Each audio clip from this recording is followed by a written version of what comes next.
Nag-alok na ng 200,000 pisong pabuya ang Korean Association Community sa Angeles City sa makapagtuturo sa sospek sa pagpatay sa Koreano nitong nakaraang araw.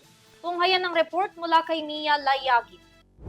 Puspusan na ang isinasagawang investigasyon at operasyon ng kapulisan ng Angeles City, Pampanga upang masakote ang salarin sa likod ng naging pamamaril sa isang Korean national noong ika-20 ng Abril. Mahigpit ang direktiba ng alkalde ng lungsod na si Mayor Carmelo Pogi Lazatin Jr. sa Angeles City Police Office at binigyan ito ng 72 oras upang resolbahin ang kaso. Matatandaan noong linggo bandang 1:50 ng hapon nang barilin ng isang Koreano sa Friendship Highway malapit sa isang BPI branch sa Korean Town. Ayon sa Angeles City Information Office, lumabas sa inisyal na ulat na ang insidente ay isang robbery case.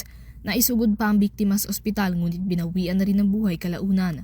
Kaugnay na naging insidente, nag-alok naman na ang Korean Association Community sa Angeles City ng 200,000 pesos na pabuya para sa anumang impormasyon kaugnay ng pagkakakilanlan ng suspect.